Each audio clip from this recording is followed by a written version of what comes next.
In Movies and Money, film critic Erik Childress is on the scene for us today. Hello to you, Erik. Hi, Angie. Well, after weeks of us talking about the impending reopening of theaters, the film expected to lead the way has now been postponed. What happened? That's right, Angie. It seems not a week has gone by where we haven't failed to mention Christopher Nolan's Tenet as the kickoff to the remnants of the summer film season, but Warner Brothers blinked last week just after I hinted here it was possible.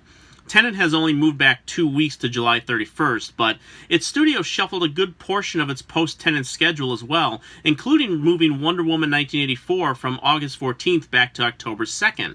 Now that leaves Disney's Mulan as the unofficial big launch for the theatrical reopening on July 24th.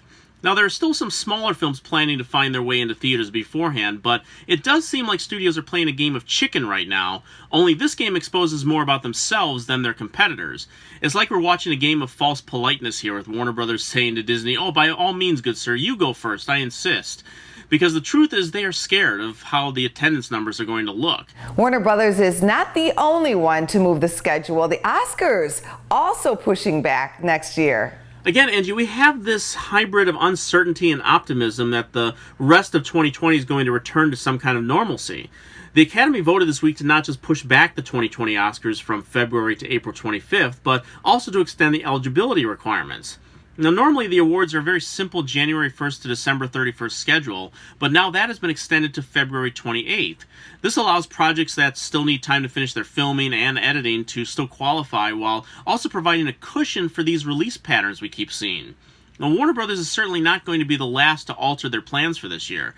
Even other award shows like the Independent Spirit Awards are shifting to stay in line with having their ceremony the day before the Oscars. The Golden Globes are also discussing moving theirs in an attempt to stay relevant. And while for better or worse, these award shows can be a celebration of excellence, there's also a financial stake in them for the studios who use that free publicity to boost their films in a period that is generally off-season. How is this going to affect film festivals that may become precursors for the build-up to the usual award season that's now coming a whole 2 months later? It's a good question, Angie. Normally at this time I would be responding to my invitation for the Toronto Film Festival in September, but that invite has not arrived yet, so they are clearly still trying to figure out what form that festival will take, if any. It's notable since Toronto has been the kind of official launch of award season, with many of the studio's hopeful players getting a first look there and a Telluride the week before. Now, the Fantasia International Film Festival, a genre fest that is held annually in Montreal this year, is going entirely virtual from July 16th to August 5th, using real-time access to films for registered attendees at home, which is something to keep an eye on. But we're all wondering just how Sundance is going to fit into the awards narrative now. Depending on what iteration it will take in January, will films there be eligible? Is the studio willing to buy something much quicker in order to fit it into the awards narrative before the end of February?